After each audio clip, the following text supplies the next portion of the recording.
एक छोटे से गांव में आर्या नाम की एक लड़की रहती थी। बचपन में ही उसके सिर से माँ बाप का साया उठ गया था। अब वह अपने चाचा चाची के घर रहती थी। उसके चाचा उसे अपनी बेटी मानते थे, लेकिन चाची के दिल में उसके लिए जरा भी प्यार नहीं था। आर्या, काम खत्म हुआ या नहीं? जी चाची, बस अभी कर रही हूँ।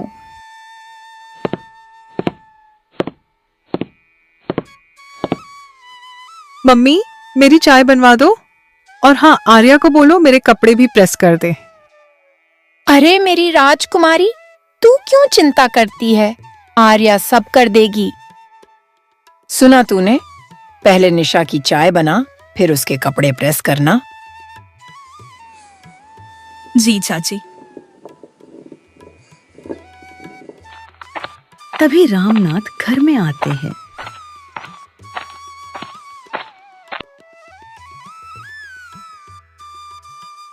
और आर्या को इतना काम करते देख रुक जाते हैं। कमला, एक ही बच्ची से इतना काम क्यों करवाती हो? आखिर वो भी हमारी बेटी है। बेटी अपने माँ पिता के घर रहती है, दूसरों के घर नहीं।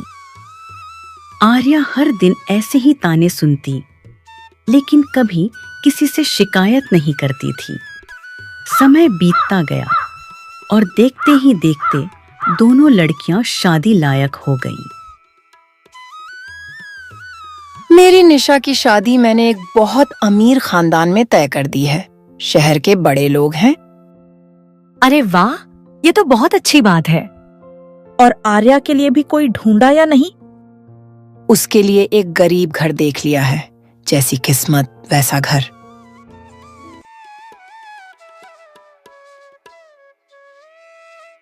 शादी के बाद निशा की जिंदगी बिल्कुल बदल गई।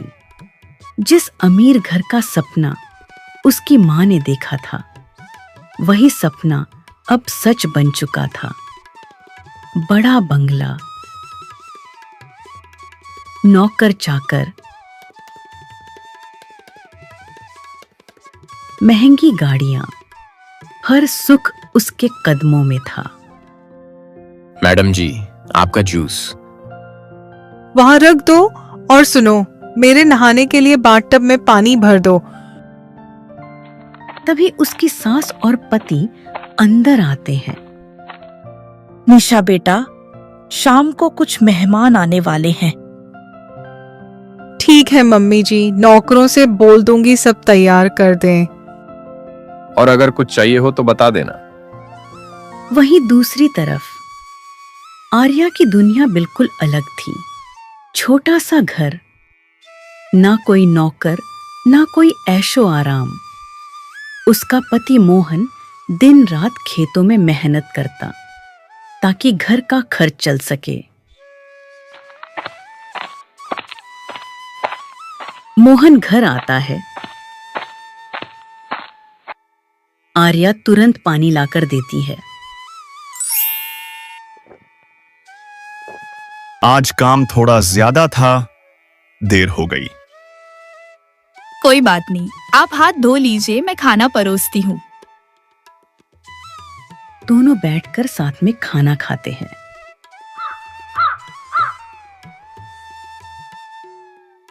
एक दिन किस्मत से दोनों बहनें एक साथ अपने मायके पहुंची।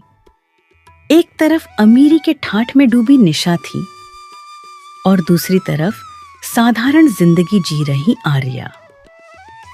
अरे मेरी राजकुमारी आ गई। कितनी सुंदर लग रही है। अच्छा, तू भी आ गई? जी चाची। निशा बेटा, देख, तेरे लिए शहर से कितनी महंगी साड़ियां लाई हूं। वाह मम्मी, इतनी सुंदर, ये तो बहुत महंगी लग रही हैं। मेरी बेटी किसी रानी से कम है क्या? चाची, मेरे लिए कुछ नहीं लाई? कमला और निशा एक दूसरे को देखकर हल्का हंस पड़ती है। तेरे लिए? अरे बेटी, महंगी चीजें हर किसी पर अच्छी नहीं लगती। हाँ आर्या, वैसे भी गांव के उस छोटे घर में रहकर इतनी अच्छी साड़ी पहनकर करेगी क्या? दोनों हंसने लगती हैं। आर्या की आंखें भर आती हैं, लेकिन वह चुप रहती है। वैसे जीजा जी क्या करते हैं? अभी भी खेतों में मजदूरी ही करते हैं क्या? अरे छोड़, इसकी किस्मत ही ऐसी है। तभी चाचा दूर खड़े सब सुन रहे होते हैं। उनके चेहरे पर दुख साफ दिखता है। बस करो तुम दोनों, इंसान की कीमत पैसे से नहीं होती।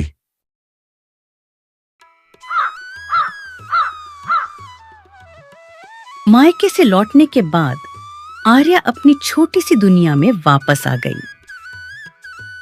क्या हुआ मोहन जी, आज बहुत परेशान लग रहे हैं।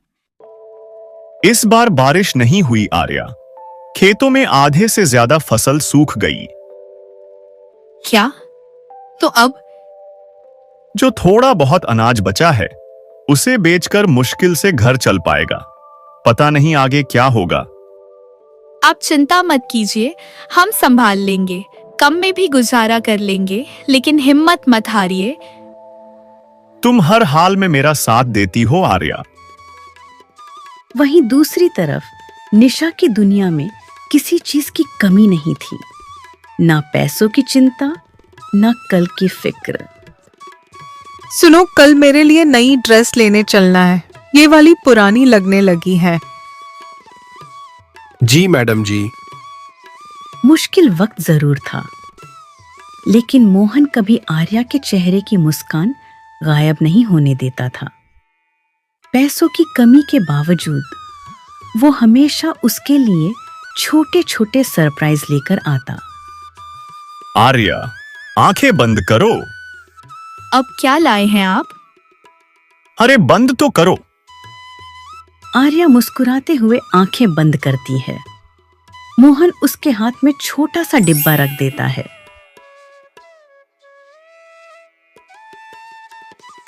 ये मेरे लिए? हाँ, बाजार में दिख गई तो लेके आ गया। वादा करता हूं एक दिन असली चांदी की लाऊंगा। लेकिन अभी घर की हालत ऐसी है, आपको पैसे खर्च नहीं करने चाहिए थे। घर की लक्ष्मी खुश रहेगी तभी तो जीवन में खुशियां आएंगी।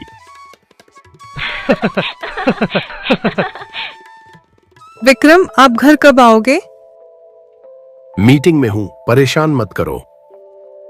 फोन कट जाता है। निशा उदास हो जाती है।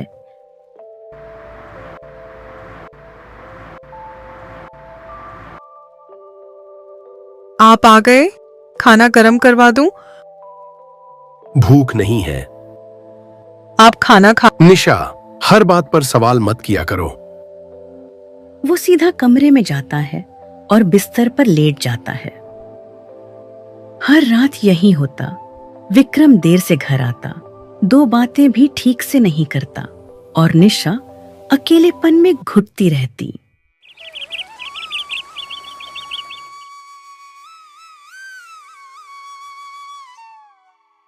मोहन जी, एक बात कहूं? हाँ बोलो। मैं सोच रही थी क्यों ना मैं छोटा सा खाने का ठेला लगा लूं। मैं दाल चावल पूड़ी सब्जी पकौड़े या चाय बना सकती हूँ। पर तुम इतना काम कैसे करोगी? कोशिश तो कर सकती हूँ, शायद घर की मदद हो जाए। अगर तुम्हें खुद पर भरोसा है तो मुझे भी है। मैं तुम्हारे साथ हूं। आर्या ने फैसला कर लिया था। अब वो सिर्फ किस्मत के भरोसे नहीं बैठने वाली थी।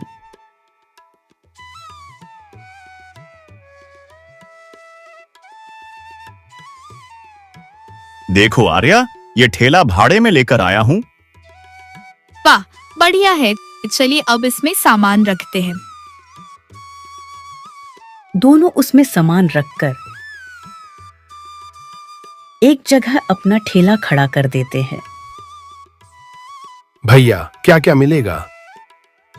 दाल चावल रोटी सब्जी सब मिलेगा। एक प्लेट लगा दीजिए भैया। वाह, खाना तो बहुत स्वादिष्ट है। धीरे धीरे करके काफी लोग ठेले पर खाने के लिए आने लगे। लगता है लोगों को तुम्हारा खाना बहुत पसंद आया, आर्या। हाँ, देखिए ना, उम्मीद से ज्यादा कमाई हो गई है। दिन बीतते गए और आर्या के हाथ के खाने की खुशबू पूरे बाजार में फैलने लगी। लोग उसके ठेले पर आने लगे, लेकिन हर किसी को उसकी मेहनत पसंद नहीं आने वाली थी।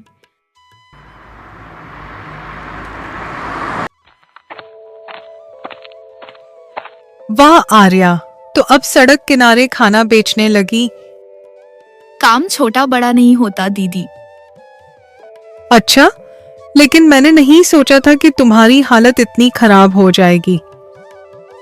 मेहनत की कमाई में शर्म नहीं होती। गरीब लोग यही बोलकर खुद को तसल्ली देते हैं। उफ, कितनी धूप है। मैं तो चली अपने महल में एसी की ठंडी हवा लेने। उनकी बातों का बुरा मत मानो। तुम्हारी मेहनत एक दिन जरूर रंग लाएगी। एक दिन अचानक सब बदल गया। जिस बिजनेस पर विक्रम को घमंड था, वो भारी नुकसान में चला गया। कर्ज बढ़ता गया और देखते ही देखते अमीरी की चमक फीकी पड़ने लगी। सब खत्म हो गया, सब। कोशिश कीजिए, कुछ ना कुछ रास्ता जरूर निकलेगा। तुम चुप रहो। जब से ये घर में आई है, एक के बाद एक मुसीबत आ रही है। मम्मी जी, मैंने क्या किया है? पता नहीं कैसी किस्मत लेकर आई हो। समय ने करवट ली और जिस निशा ने कभी पानी का गिलास तक खुद नहीं उठाया था, अब उसे घर का हर काम अपने हाथों से करना पड़ रहा था। निशा, अभी तक नाश्ता तैयार नहीं हुआ? बस मम्मी जी, बना रही हूँ। पता नहीं तेरे घर वालों ने कैसी लड़की भेज दी। तेरी माँ ने कुछ नहीं सिखाया क्या तुझे? मैं कोशिश कर रही हूँ। सुबह से रात तक काम, खाना बनाना, सफाई करना, कपड़े धोना, वो जिंदगी जिसे निशा ने कभी महसूस तक नहीं किया था, अब उसकी हकीकत बन चुकी थी।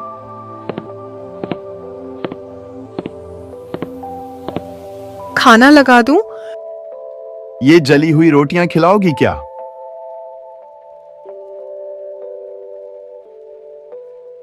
सॉरी, वो मैं पहली बार कर रही हूँ। आज पहली बार निशा को आर्या की मेहनत याद आई। विक्रम, मैं बस आपकी मदद करना चाहती हूँ। मदद? तुमसे कुछ नहीं होता। मैं दिन भर घर संभाल रही हूँ, कोशिश तो। बस, जब से तुम इस घर में आई हो, कुछ अच्छा नहीं हुआ। आप भी मुझे मनहूस मानते हैं? अभी के अभी निकल जाओ मेरे घर से। निशा की आंखों से आंसू बहने लगते हैं। विक्रम, इतनी रात को मैं कहां जाऊंगी? मुझे नहीं पता, जाओ यहां से। निशा रोते हुए काले अंधेरे में घर से निकल जाती है।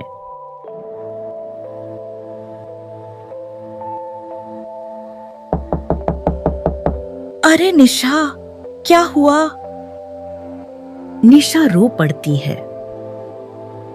मम्मी, विक्रम ने मुझे घर से निकाल दिया। कमला उसे अंदर ले जाती है। उसी दिन किस्मत का खेल देखिए, आर्या भी अपने मायके आई हुई थी। वही आर्या जिसे निशा ने हर मोड़ पर नीचा दिखाया था।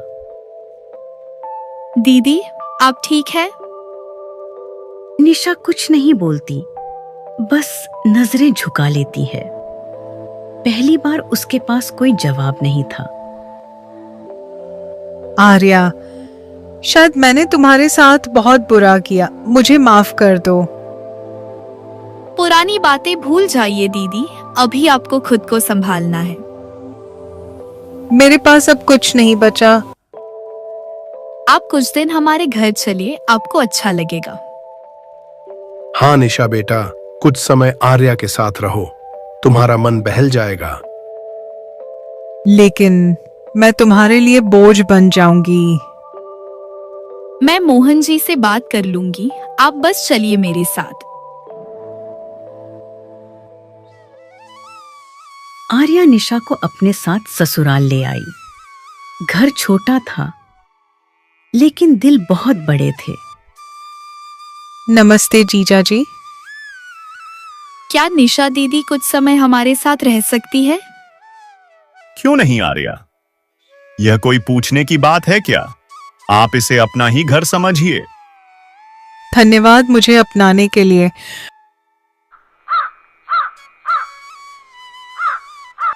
आर्या, मैं तुम दोनों पर बोझ बन चुकी हूँ। नहीं दीदी, आप ऐसा मत बोलिए। क्या तुम मुझे सब्जी बनाना सिखाओगी? क्यों नहीं दीदी। चलिए, पहले प्याज डाल दीजिए, अब उसमें टमाटर डालिए, ऊपर से मसाले और नमक डाल दीजिए। अब सब्जी डाल के सब मिला लीजिए। बस थोड़ी देर पकने देंगे और फिर सब्जी तैयार। अरे वाह, ये तो बहुत ही आसान है। आप भी हमारे साथ ठेले पर चलिए, आपको अच्छा लगेगा। ठीक है।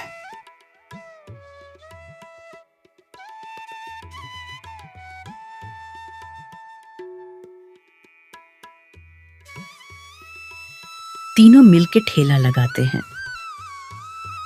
निशा पहली बार अपने हाथ से खाना परोस कर देती है। अरे वाह बहन जी, सब्जी तो बहुत टेस्टी हो रही है। दोनों निशा को देखकर मुस्कुरा पड़ते हैं। दिन भर मेहनत करने के बाद रात में तीनों साथ बैठकर खाना खाते। दिन बीतते गए और छोटे ठेले से अब मेहनत ढाबे तक पहुंच चुकी थी। दीदी के आने से हमारी बहुत मदद हो गई है। हाँ देखिए ना, अब हम ढाबे में इतने सारे लोगों को खाना खिला पाते हैं। मुझे तुम्हारे साथ काम करके बहुत अच्छा लगता है।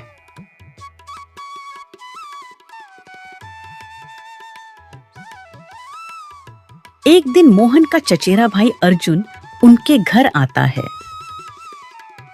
उसे निशा बहुत पसंद आती है और वो मोहन से बात करता है। भैया, मैं निशा से शादी करना चाहता हूँ। मैं निशा से पूछकर तुम्हें बताता हूँ अर्जुन। लेकिन अतीत से इतनी आसानी से पीछा नहीं छूटता। निशा, आप यहाँ?